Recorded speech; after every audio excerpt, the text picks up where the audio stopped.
أهلا بيكم في حلقة جديدة من مسلسل المتوحش الموسم الثاني مدبلج. وبتبدأ الحلقة 195. يامان بيوصل على المكان اللي بعتهوله ألاز، وبيكون آدم بدأ الضرب فيه.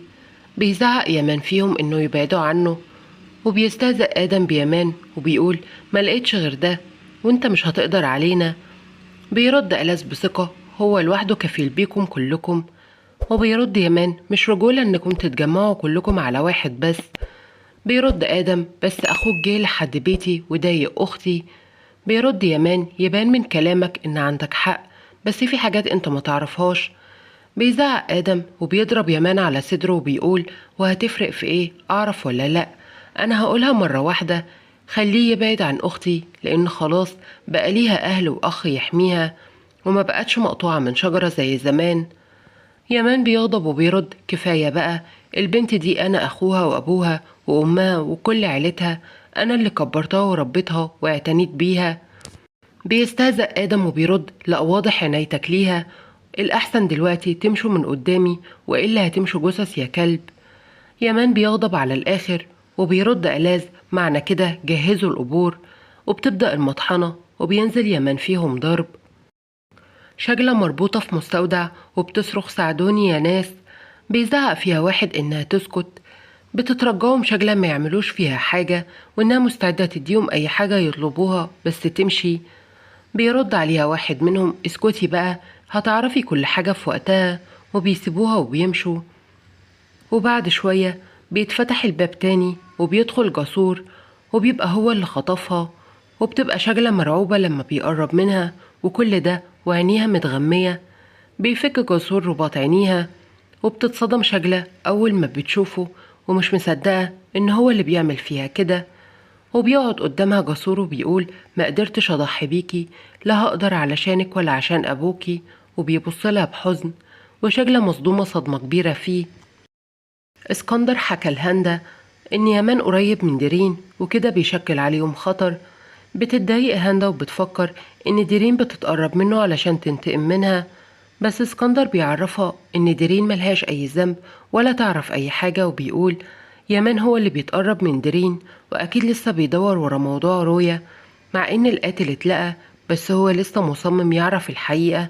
وبالنسبة له ديرين هي المفتاح، وعشان كده احنا مش لازم نسيبها قريبة منه ونجيبها على البيت هنا.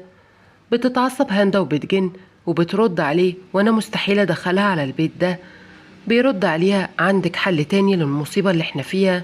لو عايزة يامان يبقى بعيد عن ديرين يبقى لازم نجيبها هنا، انت لازم تنسي غضبك منها وإلا هنقع قريب. بترد عليه وانا بقولك مستحيل لاقي اي طريقة تانية، وبعدين ازاي عايزني اروح اجيبها على البيت وانا طردتها منه الصبح؟ ازاي هروح اقول لها بنتي واخدها في حضني وتصدقني؟ بيرد عليها هتصدقك، اعملي اي حاجة تقنعيها وما تنسيش انك امها وهي بنتك الحقيقية. هاندا بتفكر ومش عارفة تعمل ايه. يامان وألاز لسه قاعدين في المكان ومبسوطين إن هما ضربوا آدم وأصحابه ووجبوا معاهم. بتيجي آسي وهي متضايقة وبتزعق فيهم على حالتهم وشكلهم. بيقوموا الاتنين وبيتسنوا ضد بعض، وبيسلم يامان على آسي وبيطمنها، وبتوصله رسالة وقتها. وبيستأذن يمشي ويتكلموا مع بعض ويتخانقوا براحتهم. ألاز بيقرب منها وبيقول قلقتي عليا؟ بترد عليه وأقلق عليك ليه؟ أنا كان عندي فضول أعرف إذا مت ولا لسه عايش، بس واضح إنك عايش. بيرد عليها أنا ما متش، بس انتي لو فضلتي تعذبيني كده أكيد هموت. وفي نفس الوقت اللي يامان بيمشي بيه بالموتور بتيجي سيارة من الناحية التانية، وبينزل واحد منها وبيزعق لآسي كانت فين وندور عليها في كل مكان. وبيبقوا رجالة المكان اللي كانت آسي بتشتغل فيه. آسي بتروح تركب معاه وألاز مرعوب وبيسألها مين دول ورايحة فين، بس هي بترد عليه ما تتدخلش، وبيهددوه بالسلاح يبعد. وبيركبوا السيارة وبيمشوا وآسي معاهم. وألاز هيجن وبيجري وراهم وبينادي على آسي. وفي بيت جوفان نسليهان نايمة وبيرن تليفون جوفان وبتصحى عليه. بتنادي على جوفان يشوف تليفونه، وبيبقى جوفان في الحمام وبيقول لها تسيبه، بس نسليهان بتشوفه وبتلاقي اسم إليف. ولما مش بتلاقي رد بتبعت رسالة بفويس، وبيطلع جوفان وبيتوتر إن نسليهان ماسكة تليفونه. وبتفتح نسليهان الرسالة وبتسمعها، واللي بتقول فيها: فينك يا جوفان؟ تعالى، أنا عملت لك الأكل اللي أنت بتحبه ومستنياك.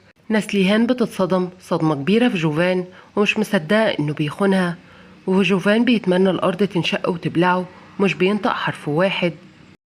وعلى الطريق ألاز مع آدم، وآدم هيجن ومتعصب على الآخر وبيقول: أنا عايز أعرف أنت إزاي سبت آسي تروح مع الناس دي؟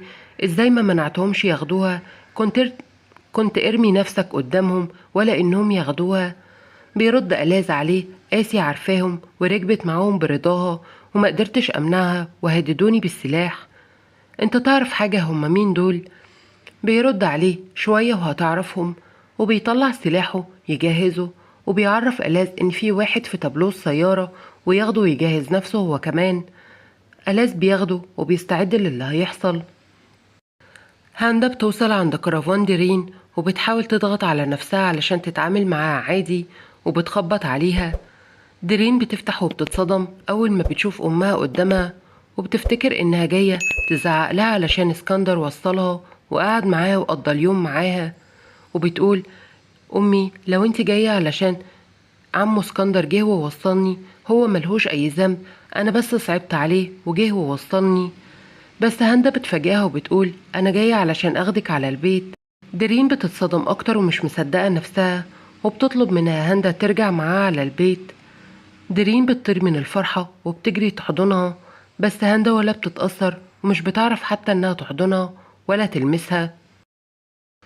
وفي النادي الليلي آسي كويسة وبتأكل بنتها، بتسمع صوت ألاز بينادي عليها، بتخاف على بنتها وبتضمها.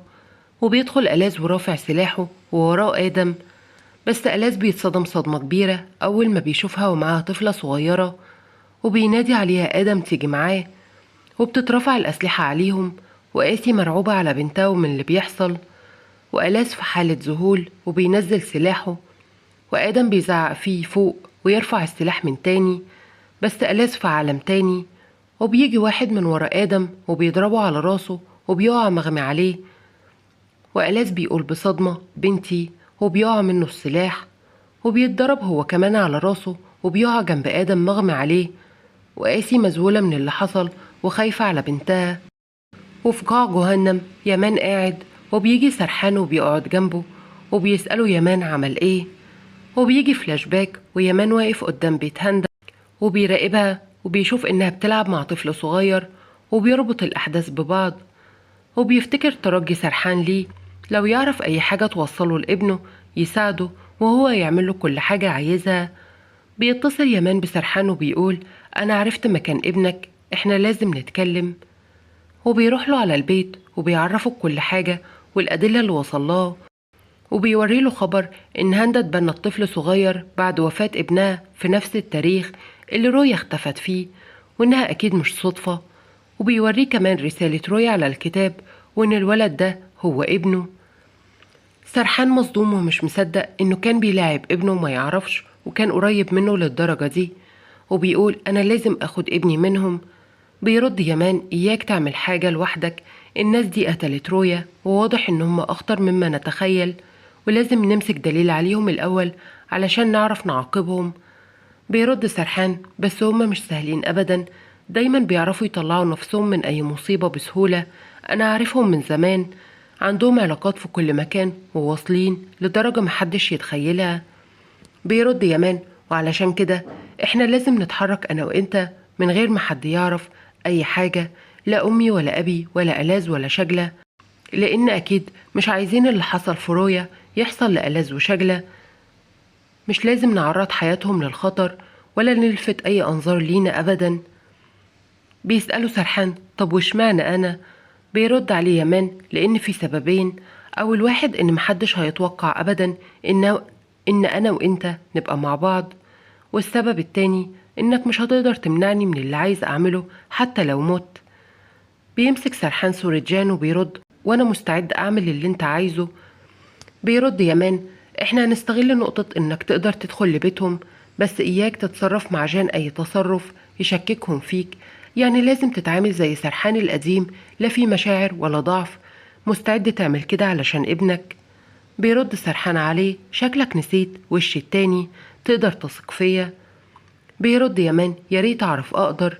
وبيجي وقت ما كان سرحان عند هندة في البيت، وبيستغل مكالمتها مع اسكندر وبيزرع جهاز تنصت تحت السفرة من غير ما تاخد بالها. وبنرجع للقاع، وبيطلب سرحان من يامان تليفونه وبيوصله بجهاز التنصت وبيديهوله. وبيسمع يامان اسكندر وهو بيتكلم في التليفون، وبيأمر رجالته ينفذوا المطلوب.